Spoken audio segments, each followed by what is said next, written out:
एक बार देख के बताओ ये आदमी खतरनाक कोई है क्या। एकदम सिंपल सा दिखने वाला ये इंसान जब सिर्फ 16 सेकंड में 5 लोगों को मारकर धूल चटा सकता है, तब तो तुम भी सोचने लगोगे कि कहानी असल में क्या है, ये आखिर है कौन और क्यों इतना खतरनाक होने के बाद भी खुद को सबसे छुपा कर रखता है। यही देखेंगे आज की इस मूवी की कहानी में। तो जल्दी से एक लाइक ठोक दो और रेडी हो जाओ इस धमाकेदार मूवी को देखने के लिए। कहानी की शुरुआत में हम इस मूवी के मेन कैरेक्टर रॉबर्ट से मिलते हैं। दिखने में तो वो बिल्कुल आम इंसान जैसा है, लेकिन उसके अंदर एक अजीब सी आदत है, हर चीज में बेहद डिसिप्लिन। घड़ी की सुई की तरह टाइम पे चलता है वो, चाहे दुनिया इधर उधर हो जाए लेकिन उसका टाइम कभी नहीं बदलता। वो एक शॉपिंग मार्केट में काम करता है और अपने कॉलीग्स के बीच सबके पसंद का आदमी है। रॉबर्ट का हर रात एक स्पेशल रूटीन होता है। वो घर से एक टी बैग टिश्यू में लपेटकर पास वाले रेस्टोरेंट में जाता है। वहाँ वो रोज किताब पढ़ता है और चाय पीता है। उसी जगह उसकी रोज मुलाकात होती है एक लड़की से जिसका नाम है एलिना। पेशे से वो एक नाइट प्रोस्टिट्यूट है। ज्यादा बातें नहीं होती उनके बीच, लेकिन आज एलिना ने उससे पूछा, तुम्हारी किताब पढ़ाई कहाँ तक पहुँची। रॉबर्ट ने कहा, बस लगभग आखिर तक आ गया हूँ। तभी एलिना के पास उसके रशियन बॉस का फोन आता है। वो उसे कहता है कि मैंने एक कस्टमर भेजा है, तुम उससे मिलो। वो कस्टमर बहुत मोटा और डिस्गस्टिंग आदमी था। एलिना मना कर देती है और कहती है कि मैं इस ऑगली आदमी के साथ नहीं जा सकती, लेकिन इस लाइन में ना कहने का कोई ऑप्शन नहीं होता, इसलिए उसे मजबूर किया जाता है उस आदमी के साथ जाने के लिए। रॉबर्ट पूरे मामले को फॉलो करता रहता है। अगले रात रॉबर्ट फिर उस रेस्टोरेंट में आता है और एलिना से मिलता है, लेकिन आज उसके चेहरे पर कई चोट के निशान थे। रॉबर्ट पूछता है कि तुम्हारी ये हालत किसने की। एलिना कहती है कि ये लाइन में तो ये सब आम बातें होती हैं। रॉबर्ट कहता है कि तुम इस लाइन को छोड़ दो और अच्छे रास्ते पर आ जाओ। एलिना कहती है कि यहाँ आना तो आसान है, लेकिन निकलना बहुत मुश्किल है। फिर वह रेस्टोरेंट से बाहर निकलकर बाहर टहलने लगती है। रास्ते में एलिना और रॉबर्ट की पर्सनल लाइफ पर कई बातें होती हैं। रॉबर्ट बताता है कि उसकी पत्नी थी, लेकिन आज वह उसे छोड़कर चली गई। उनकी बातों के बीच एक कार आती है और एलिना को मारते हुए कार में डाल देती है। ये मार देने वाला पब्लिक वही था जिसका नाम स्लावी था। स्लावी रॉबर्ट को देखकर उसके हाथ में एक कार्ड देता है और कहता है कि ये लड़की बहुत तेज है, मुझे कॉल करोगे तो इससे भी बेहतर लड़की मैं तुम्हें दूंगा। फिर वह वहाँ से चला जाता है। आदमी तो समझ ही नहीं पाया कि किसके साथ क्या बात करके वह चला गया। अगली रात रॉबर्ट फिर उस रेस्टोरेंट में जाता है, लेकिन आज उसे एलिना नहीं दिखती। रेस्टोरेंट के मालिक उसे बताते हैं कि किसी ने एलिना को बहुत बुरी तरह मार दिया और हॉस्पिटल की आईसीयू में भेज दिया। ये सुनकर रॉबर्ट बहुत परेशान हो जाता है, क्योंकि कुछ ही दिनों में उसने उस लड़की के लिए एक खास मोहब्बत महसूस कर ली थी। इसीलिए वह एलिना की तलाश में हॉस्पिटल चला जाता है। वहाँ पहुंचकर रॉबर्ट देखता है कि एलिना की हालत बहुत खराब है। उसे इतनी बुरी तरह मारा कि पूरा चेहरा ही खराब हो गया है। रॉबर्ट वहाँ एलिना की एक दोस्त को देखता है और उससे जाकर पूछता है कि एलिना कैसी है। तो उसकी दोस्त मैंडी बहुत डरकर पूछती है कि तुम कौन हो। रॉबर्ट खुद को एलिना का दोस्त बताता है। मैंडी थोड़े भरोसे के साथ कहती है कि ये काम स्लावी ने किया। उसे जबरदस्ती एक क्लाइंट के पास भेजने के लिए स्लावी ने उस पर हाथ उठाया। तभी एलिना भी उसे हिट करती है, जिससे स्लावी पागलों की तरह एलिना को मारता है और उसके चेहरे पर बैटरी का एसिड डाल देता है, ताकि उसकी हालत को देखकर किसी ने फिर ऐसा करने की हिम्मत न करे। ये सब सुनकर रॉबर्ट अंदर से खुद को तैयार करने लगता है। वह सोचता है कि क्या फिर से उसे अपने पुराने लाइफ में जाना पड़ेगा, क्या फिर से वह दिखाएगा कि असल में वो कौन है। फिर सीन शिफ्ट होता है स्लावी के अड्डे पर। वहाँ रॉबर्ट पहुँचता है उस कार्ड पर लिखे एड्रेस के हिसाब से। रॉबर्ट स्लावी को $9,800 देते हुए कहता है कि ये पैसे रखो और एलिना को हर वक्त के लिए आजाद कर दो। स्लावी ये सुनकर हंसता है और कहता है कि इस पैसे से मैं तुम्हें केवल 1 महीने के लिए ही उसको दे सकता हूँ, और अगर तुम इस लाइन में नाम लिखवाओ तो आ जाओ, क्योंकि इस लाइन में तुम जैसे ब्लैक लोगों की अच्छी डिमांड है। ये सब बातें रॉबर्ट बिल्कुल शांत दिमाग से सुनता है। वह एक पल में उस रूम में मौजूद सभी हिटमैन को स्कैन कर लेता है। किसके पास कौन सा गन है, कौन कहाँ बैठा है, सबका पूरा डिटेल वह अपने दिमाग में कैलकुलेट कर लेता है। फिर धीरे धीरे रूम का दरवाजा बंद करता है और रॉबर्ट कहता है कि इन नादानों को मारने में मुझे ज्यादा से ज्यादा 16 सेकंड लगेंगे, और ये कहते हुए वह अपनी घड़ी की स्टॉप वॉच चालू कर देता है। अब देखा जाता है कि उसके खतरनाक आइडिया के हिसाब से पल भर में एक एक कर सभी बॉडी को फेंक देता है। किसी के पास रखा गन लेकर स्लावी को गोली मारता है। एक की गर्दन अपने ही चाकू से काटकर हल्के पर फेंक देता है। एक पब्लिक की आंख टोकरे के ग्लास से निकाल देता है और आखिरी को शैंपेन खोलने वाले स्क्रू से सीधे उसके थूथन में डाल देता है। और इस तरह 5 को मारने में उसे केवल 28 सेकंड लगते हैं। वहाँ से 9 सेकंड घटाकर देखा जाए तो मारे जाने का टाइम केवल 19 सेकंड था, नहीं 3 सेकंड ज्यादा हो गया। और तुम्हें बता दूं कि यहाँ का फाइट सीन बेहद शानदार था। अगले दिन वह बिल्कुल सिंपल तरीके से काम पर लौटा है और उसे देखकर कोई नहीं सोच सका कि पिछली रात उसने 5 लोगों को ऊपर भेज दिया था। इस बीच घर लौटकर रॉबर्ट को खबर मिलती है कि वही 5 आदमी मारे गए हैं। वह समझ जाता है कि अब यह मामला बहुत दूर तक फैलने वाला है। इसी बीच शहर में आता है एक खतरनाक रशियन एजेंट जिसका नाम है टेरी। टेरी उस मर्डर सीन पर जाता है और देखता है कि उनके लोगों को बहुत ही बेरहमी से मारा गया है। इस मारने के स्टाइल को देखकर टेरी समझ जाता है कि यह कोई आम आदमी का काम नहीं है, बल्कि जिसने यह किया है वह जरूर बहुत ट्रेंडेड आदमी है, जैसे आर्मी या नेवी की ट्रेनिंग ट्रेनिंग वाले। टेरी फिर शहर के कुछ पुलिस वालों से मीटिंग करता है। वहाँ फ्रैंक नाम का एक पुलिस वाला उसके साथ ठीक से बात नहीं करता, लेकिन टेरी अलग किस्म का था। वह उसे समझा देता है कि मैं यहाँ सिर्फ तुमसे भीख मांगना नहीं आया हूँ, मैं यहाँ आया हूँ तुम्हें ऑर्डर देने। दूसरी तरफ रॉबर्ट देखता है कि उसका पसंदीदा एक कॉलीग राल्फी काम पर नहीं आया। वह उसके घर जाता है और देखता है कि उसकी माँ की दुकान में पिछली रात आग लग गई थी, इसी वजह से वह आज काम पर नहीं आया। आग लगने के स्टाइल को देखकर रॉबर्ट समझ जाता है कि यह कोई हादसा नहीं बल्कि किसी ने जानबूझकर यहाँ आग लगाई है। इसीलिए वह राल्फी से पूछता है कि असली कहानी क्या है। तब राल्फी बताता है कि शहर के कुछ पुलिस ऑफिसर उनसे रिश्वत लेते हैं। पिछली रात जब वे पैसे नहीं दे पाए तो उन्होंने यह काम किया। रॉबर्ट ये सब सुनकर समझ जाता है कि उसे अब क्या करना है। उसी रात वे दो पुलिस ऑफिसर फिर राल्फी की दुकान पर आते हैं। रास्ते में पैसे लेने के दौरान रॉबर्ट उनसे कहता है कि ये सब गलत काम छोड़ दो। उसे देखकर वे उसे हल्के में लेकर उसके साथ मजाक करने लगते हैं, लेकिन रॉबर्ट तब उन दो लोगों को सिर्फ 5 सेकंड में ऐसा काबू में कर लेता है कि वे बाद में पापा पापा करते हुए उन सभी को पैसे वापस कर देते हैं जिनसे उन्होंने पैसे लिए थे। इस बीच टेडी उस स्लावी के मर्डर को ढूंढते हुए एक कॉन्ट्रैक्टर के पास जाता है। वह कॉन्ट्रैक्टर टेडी को रशियन बेवकूफ लड़का कहकर बुली करने लगा है, लेकिन उसे नहीं पता था कि टेडी क्या चीज है। इसलिए थोड़ी देर बाद टेडी उसे पैसे देकर चेतावनी देता है और उसके मुंह फाड़ देता है। टेडी अब एलिना की दोस्त की तलाश करता है। वह उससे पूछता है कि क्या तुम एलिना को जानती हो। उसकी दोस्त झूठ बोलती है कि वह एलिना को नहीं जानती, लेकिन उसकी आंखों और चेहरे को देखकर टेडी समझ जाता है कि वह झूठ बोल रही है। टेडी को अब फोन करता है पूरे मार्केट का प्रमुख, जिसका नाम पुष्किन है। पुष्किन जब टेडी से काम की अपडेट जानना चाहता है तो टेडी कहता है कि मैंने अपनी जिंदगी में ऐसी कोई किलिंग नहीं देखी है जिसने ये मर्डर किया है। ये मामूली कोई आदमी नहीं है और मेरी जानकारी के हिसाब से हमारे पूरे नेटवर्क में किसी की इतनी स्किल भी नहीं है। पुष्किन तब कहता है कि इस किलर को जल्दी ढूंढो, तो टेडी कहता है कि कुछ ही दिनों में मैं इसे पकड़ लूंगा। इसके बाद टेडी एलिना की उस दोस्त के पास जाता है। वहाँ जाकर वह शांत दिमाग से पूछता है और पता कर लेता है कि उस दिन यहाँ एलिना से मिलने एक काले आदमी आया था, लेकिन उसने अपना नाम नहीं बताया। टेडी को जो पता करना था वह पता कर लेने के बाद वह लड़की का गला दबाकर उसे मार देता है। टेडी अपने साथी को रॉबर्ट की फोटो दिखाकर कहता है कि यही वह किलर है जिसने हमारे आदमी को मारा, इसलिए उसके बारे में जितनी जानकारी मिल सके सब निकालते रहो। अगले सीन में देखा जाता है कि रॉबर्ट जिस शॉपिंग मार्केट में काम करता है वहाँ एक चोर आता है और कैश काउंटर से पैसे छीनने की कोशिश करता है। रॉबर्ट तब चुपचाप उसे पैसे देने लगता है, लेकिन जब वह चोर एक लड़की से उसके माँ द्वारा दिया गया अंगूठी छीनने की कोशिश करता है तो इस बार रॉबर्ट का पावर मोड एक्टिव हो जाता है। लेकिन वहाँ अचानक एक बच्चा दिख जाता है जिसे देखकर वह अपनी गुस्सा को कंट्रोल कर लेता है और उस लड़की के हाथ से अंगूठी वापस निकालकर उसे दे देता है। लेकिन वह चोर नहीं जानता कि उसने किससे पंगा ले लिया है। रॉबर्ट उसके पीछे जाकर उसकी गाड़ी का नंबर नोट कर लेता है और एक हथौड़ी तैयार कर लेता है ताकि उसके हाथ पांव तोड़ सके। इसके बाद जब लड़की काउंटर पर लौटती है तो उसे अपने डेस्क पर वह अंगूठी मिल जाती है और दूसरी तरफ रॉबर्ट अपनी हथौड़ी को एक रुमाल से पोंछकर सही जगह पर रख देता है। साफ दिख रहा है कि रॉबर्ट ने अपने गियर से हल्के पर काबू पाने वाली दवा दे दी थी।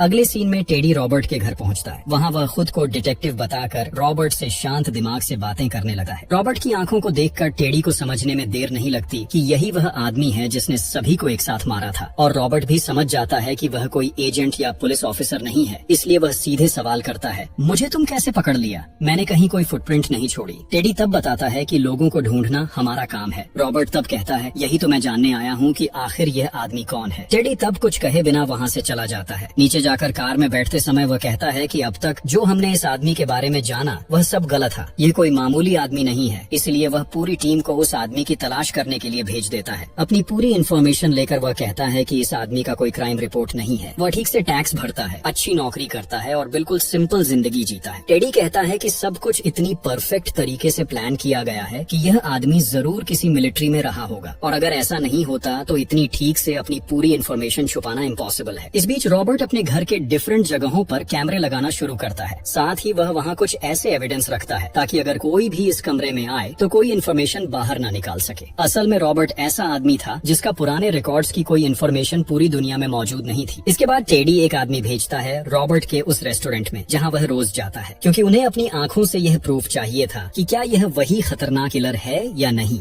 वह हिटमैन तब खुद को पावर लाइनमैन बताकर कुछ ऑर्डर करता है, लेकिन रॉबर्ट आसानी से समझ जाता है और कहता है कि अगर तुम तुम सच में पावर लाइन ठीक करने वाला आदमी होते तो यह काम तुम्हारे हाथ में पड़ा होता। असल में तुम यहाँ मेरे लिए ही आए हो ना। बेचारी पकड़ में आ गया। जैसे ही वह गोली उठाता है, रॉबर्ट अपनी मशहूर घड़ी की स्टॉप वॉच चालू कर देता है और उसे एक बार स्कैन करता है। बस जो होना था वही हुआ। कुछ ही सेकंड में रॉबर्ट अपनी हाथ में रखी किताब से जगह जगह सही निशाने लगाकर उसे मार देता है और बेचारी लाल पानी मुंह से बहाते हुए गिर जाता है। इसी बीच टेडी भी यह सब अपने लोगों के साथ देख रहा था, लेकिन असली सीन देखने से पहले ही वहाँ एक कार आकर उन्हें यह शानदार नजारा देखने से रोक देती है। रॉबर्ट चुपचाप फुटी को मार देता है और होटल की पावर लाइन काट देता है। फिर वह रेस्टोरेंट से बाहर निकलकर अपने फोन से टेडी की कुछ पिक्चर खींचता है और वहाँ से निकल जाता है। इसके बाद टेडी अपने साथियों के साथ रॉबर्ट का पीछा करते हुए उसके घर पहुँचता है। रॉबर्ट होशियार रहते हुए वहाँ से निकल जाता है, लेकिन वह दूसरे बिल्डिंग में जाकर अपने सेट किए कैमरे से सभी को एक बार अच्छे से देख लेता है। अगले दिन सुबह रॉबर्ट एक पुराने दोस्त से मिलने उसके घर जाता है और यहीं हम रॉबर्ट की असली पहचान समझ पाते हैं। असल में रॉबर्ट एक सीक्रेट एजेंट था। अब सीक्रेट एजेंट्स का काम था कि मिशन खत्म होने के बाद अपने सभी पहचान या डेटा को पूरी दुनिया से गायब कर दें। रॉबर्ट भी ठीक ऐसे ही एक मिशन के बाद अपनी पहचान हमेशा के लिए मिटाने के लिए एक फेक कार ब्लास्ट कर देता है और सबके सामने खुद को मृत साबित कर देता है, ताकि उसके नाम का कोई डेटा किसी पुलिस या माफियाओं के पास न रहे। ये सब करने में उसके दो दोस्तों की मदद होती है और सिर्फ वही लोग जानते हैं कि रॉबर्ट अभी भी जिंदा है। यहाँ रॉबर्ट टेडी की पिक्चर अपने दोस्त सुजान को दिखाता है। अगले दिन सुजान उसे टेडी के बारे में पूरी जानकारी देता है। सुजान बताता है कि टेडी एक खतरनाक रशियन सोल्जर है जो माफिया सिर पुश्किन का दाहिना हाथ है। पुश्किन रूस में बैठा हुआ पूरे अमेरिका में अपना जुआ, शराब और इंसानों का कारोबार करता है। उसकी पॉलिटिकल पावर इतनी ऊपर है कि कोई भी उसकी तरफ उंगली तक नहीं उठा सका। सुजान उससे कहता है कि तुम एक बहुत बड़े जाल में फंस गए हो। मैं चाहूंगा कि तुम इन सब से दूर रहो। इसके बाद रॉबर्ट सुजान से विदा लेता है। सुजान के पति तब सवाल करते हैं कि जो हेल्प के लिए आया था क्या हम वो कर पाए। सुजान तब कहता है कि रॉबर्ट यहाँ हेल्प के लिए नहीं आया, वह आया था इस गैंग को खत्म करने की परमिशन लेने। परमिशन तो मिल गई, अब शुरू होता है गैंग को खत्म करना। इसलिए रॉबर्ट का पहला कदम था अपने देश के पालतू कुत्तों को थोड़ा सुलझाना। इसके लिए वह उस पुलिस ऑफिसर फ्रैंक के पास जाता है। वहाँ उसे एक गाड़ी में बिठाकर गाड़ी स्टार्ट कर देता है, लेकिन गाड़ी के गैस पाइप को वह गाड़ी के अंदर फिट कर देता है और रॉबर्ट तब अपनी गाड़ी की सभी खिड़कियां बंद करके उसे एक शानदार गैस थेरेपी देना शुरू कर देता है। गैस थेरेपी सहन नहीं कर पाने के कारण फ्रैंक तब रॉबर्ट की सभी बातें मान लेता है और वे इस रशियन ग्रुप की एक इलीगल फैक्ट्री में रेड डालने के लिए जाते हैं। वहाँ जाकर रॉबर्ट का दिमाग तो बिल्कुल हिल जाता है। ये इतनी बड़ी गैंग थी कि सिर्फ डॉलर गिनने के लिए ही वहाँ 20 से ज्यादा स्टाफ काम कर रहे थे। वहाँ रॉबर्ट खुद को पुश्किन का आदमी बताता है, लेकिन जैसे ही गैंग के एक सदस्य को पता चलता है कि वह झूठ बोल रहा है, वह रॉबर्ट की तरफ बंदूक उठाता है और यहीं रॉबर्ट अपनी खतरनाक स्किल दिखाते हुए सिर्फ आधे सेकंड में उसका बंदूक छीन लेता है और उसे ही होस्टेज बना देता है। इसके बाद रॉबर्ट उसकी असली मशीन में बंदूक लगाकर कहता है कि सबको चुपचाप बंदूक नीचे रख देने के लिए बोलो, नहीं तो तुम्हारी मशीन हमेशा के लिए बेकार हो जाएगी। इतनी खतरनाक धमकी खाने के बाद भी क्या तुम पंगा लोगे? इसके बाद वे सब सरेंडर कर देते हैं। रॉबर्ट तब सभी स्टाफ को बंडल बंडल डॉलर देकर विदा करता है और 911 को कॉल करके इस फैक्ट्री के बारे में बता देता है। इसके बाद रॉबर्ट फ्रैंक से इन्फॉर्मेशन लेता है कि इस नेटवर्क का सारा डेटा कहाँ रखा हुआ है। फ्रैंक तब उसे एक लॉकर का पता देता है। रॉबर्ट वहाँ जाकर कई डॉक्यूमेंट्स और एक पेन ड्राइव पाता है। उस पेन ड्राइव में सभी ट्रांजैक्शन और माफियाओं की इन्फॉर्मेशन मौजूद थी। रॉबर्ट तब सारे डेटा FBI को मेल कर देता है। पुलिस जब उस फैक्ट्री में आती है और जो देखती है उसके होश उड़ जाते हैं। वे देखते हैं कि एक पूरे कमरे में डॉलर सजे हुए हैं और सभी बदमाशों को रॉबर्ट ने वहाँ हाथ पैर बांध कर रख दिया था। इसके बाद हम फिर से टेडी को एक बड़े डॉन के साथ देखते हैं। वह डॉन तब टेडी को हौसला देता है और कहता है कि इस आदमी को पकड़ने के लिए मेरे चंगड़े लोग ही काफी हैं। जब वह थोड़ी देर के लिए वॉशरूम जाता है तब रॉबर्ट आकर उस डॉन की आंखों में लगे सैंग्लास को तोड़कर टेबल पर रख देता है और कहता है कि तुम्हारे डॉन को मैंने ऊपर भेज दिया है और यहाँ से वह कभी वापस नहीं आ सका। मतलब समझ रहे हो? ज्यादा साहस दिखाने के लिए डॉन के साथ रॉबर्ट ने क्या किया। टेडी को रॉबर्ट कहता है कि अब तुम्हारे बॉस पुश्किन को आज रात के अंदर ही उसके सारे गलत काम बंद करने को बोलो और यह तुम्हारे लिए मेरी तरफ से आखिरी ऑफर है। ये कहते हुए वह अपने पेपर्स पर एक मोबाइल नंबर लिख देता है और कहता है कि मेरी जिंदगी में मैंने बहुत बुरे काम किए हैं और इसके लिए मैं पछताता हूँ। मुझे फिर से उस लाइन में जाने के लिए मजबूर मत करो। यहाँ रॉबर्ट का एटीट्यूड देखने लायक था। इसी बीच रॉबर्ट को एक लीड मिलती है कि इन माफियाओं का एक बड़ा तेल का कारोबार है, इसलिए वह वहाँ जाकर उनका पूरा नेटवर्क तबाह कर देता है। ये सब देखकर पुश्किन का दिमाग बिल्कुल हिल जाता है। वह टेडी को फोन करता है और कहता है कि लोगों की डेड बॉडी मैं चाहता हूँ। टेडी तब रूस के सबसे टफ 3 हिटमैन को बुलाकर लाता है। टेडी राल्फी के साथ रॉबर्ट की एक फोटो देखकर समझ जाता है कि रॉबर्ट के करीब के लोग शायद यही हैं। इसीलिए टेडी फिर उस शॉपिंग मार्ट में सभी को होस्टेज बना देता है और रॉबर्ट को फोन करके कहता है कि 30 मिनट के अंदर नहीं आया तो सभी को मार देंगे। रॉबर्ट के पास कोई ऑप्शन न होने के वजह वह उस शॉपिंग मार्ट की ओर निकल पड़ता है। रास्ते में में उसकी बस आते देख टेडी कहता है कि जैसे ही नजर पड़ेगी सबको गोली मार देगा, लेकिन बस के अंदर रॉबर्ट नहीं होता। वह दूसरी सड़क से उस शॉपिंग मार्ट में घुस जाता है और स्टोर की सारी लाइट और फैन ऑफ कर देता है और साथ ही एक शानदार म्यूजिक चालू कर देता है। यह देखकर गनमैन राल्फी को लेकर जाता है ताकि उसे बंद किया जा सके और वहीं रॉबर्ट अपने डबल पंच से उस बदमाश का सिर ठंडा कर देता है। राल्फी रॉबर्ट की इतनी खतरनाक मार देकर पूरी तरह शॉक में पड़ जाता है। इसी बीच उस मारे गए बदमाश की वॉकी टॉकी लेकर रॉबर्ट एक गनमैन को बुला लेता है। नतीजा, उसे कुछ समझ में आने से पहले ही रॉबर्ट सिला मार देता है। वह तब राल्फी से कहता है कि तुम सबको लेकर यहीं से तुरंत बाहर निकल जाओ, मैं इन्हें संभाल रहा हूँ। ये कहते हुए रॉबर्ट पूरे शॉपिंग मॉल की मेन लाइट्स ऑफ करना शुरू कर देता है और दुकान के सभी दरवाजे बंद कर देता है। अब असली खेल शुरू होगा। रॉबर्ट दुकान में रखे अलग अलग सामानों से अलग अलग तरह के ट्रैप बनाता है और खुद को असासिन की तरह छिपाकर नजरअंदाज करना शुरू कर देता है। उसी खतरनाक लेवल के ट्रैप से रॉबर्ट एक बदमाश को ट्रैप में डालकर लटका देता है और जब दूसरा बदमाश वहाँ आता है तो एक तेज ब्लेड उसके गले में डालकर उसे डराने की कोशिश करता है, लेकिन टेडी उसको देखते ही खुद की पास रखा M4A1 गन से गोली करने से रॉबर्ट को गोली लग जाती है, लेकिन इससे रॉबर्ट को कोई खास नुकसान नहीं होता। इसके बाद रॉबर्ट एक ड्रिल मशीन से उसके सिर में ड्रिल करके मार देता है। अब वहाँ मौजूद सबसे ताकतवर हिटमैन को कंट्रोल करने में उसे काफी मुश्किलें आती हैं, क्योंकि वह रॉबर्ट से 2 गुना बड़ा था। लेकिन अपनी शानदार स्किल के दम पर अंततः रॉबर्ट उसे भी मारने में सफल हो जाता है, लेकिन तब तक रॉबर्ट बहुत ज्यादा घायल हो जाता है और उसी समय राल्फी वहाँ पहुँचता है और कहता है कि आपने कहा था कि सबको लेकर बाहर निकलो, इसलिए मैं आपको अकेला छोड़कर यहाँ से बाहर नहीं निकल सका। ये कहते हुए घायल रॉबर्ट को राल्फी वहाँ से बाहर निकालने लगता है, लेकिन जाते समय राल्फी पर एक गनमैन फायर करता है। फिर भी राल्फी बहुत मुश्किल से वहाँ से निकलने में सफल हो जाता है। रॉबर्ट तब कुछ गैस सिलेंडर एक माइक्रोवेव में रखकर सिग्नल देता है कि आखिरी हिटमैन आए। जैसे ही वह वहाँ आता है पूरे गैस सिलेंडर में धमाका कर रॉबर्ट उसे वहीं मार देता है और अब बाकी रह जाता है असली मैन टेडी। टेडी तब राल्फी के पास आता है उसे गोली मारने के लिए, लेकिन ठीक उसी समय रॉबर्ट दुकान के एक पावर टूल गन से टेडी के हाथ पांव में हमला करके उसे अक्षम बना देता है और फिर एक क्लोज हेडशॉट से टेडी का काम तमाम कर देता है। इसके बाद मूवी का सीन चलता है 3 दिन बाद मॉस्को, रूस में। वहाँ देखा जाता है कि माफियाओं का बॉस पुष्किन बस नहाकर लौट रहा है, लेकिन इतनी सिक्योरिटी के बावजूद रॉबर्ट वहाँ मौजूद है। रॉबर्ट को देखकर पुष्किन कहता है, तुम क्या यहाँ मुझे मारने आए हो? मुझे मारकर तुम्हें क्या फायदा होगा? रॉबर्ट तब कहता है कि तुम्हें मारने से मुझे शांति मिलेगी। पुष्किन तब कहता है कि असल में शांति की कीमत बहुत ज्यादा है, फिर भी तुम एक प्राइस बताओ, देखते हैं मैं तुम्हें दे सका हूँ या नहीं। लेकिन बात खत्म होने से पहले रॉबर्ट वहाँ की लाइट ऑफ कर देता है और गायब हो जाता है। पुष्किन तब देखता है कि उसके बेसिन पर पानी का नल खुला है और जब वह पानी का नल बंद करने जाता है तो रॉबर्ट की सेट की हुई इलेक्ट्रिक तार से उसका हाथ लग जाता है और पुष्किन जिंदगी की आखिरी बार बिजली का झटका खा जाता है। अगले सीन में देखा जाता है कि रॉबर्ट उस बिल्डिंग से नीचे उतर रहा है और उसके आसपास सभी बॉडीगार्ड्स की लाशें पड़ी हैं। समझ ही सकते हो, उसने अकेले पूरे सिक्योरिटी मैन को मारकर फिर पुष्किन के पास गया। भाई ये सीन देखकर मैं खुद भी बहुत हैरान रह गया। आखिरकार रॉबर्ट के मिशन का अंत हो गया, इसलिए वह बस्टन वापस जाकर पहले की तरह नॉर्मल जिंदगी जीने लगता है। वहीं अब उसकी मुलाकात एलिना से होती है। एलिना अब बताती है कि वह पूरी तरह से एक अच्छी जिंदगी जी रही है। अब वह किताब पढ़ती है, नौकरी करती है। ये सब देखकर रॉबर्ट बहुत खुश हो जाता है। रॉबर्ट को एलिना अपनी जिंदगी बदलने के लिए थैंक्स बोलते हैं। वहीं आखिरी सीन में देखा जाता है कि रॉबर्ट एक किताब पढ़ रहा है जिसका नाम है द इनविजिबल मैन। साथ ही वह अपनी पहचान को फिर से नए सिरे से सजाने के लिए एक नई नौकरी ढूंढ रहा है और यहीं पर मूवी खत्म हो जाती है।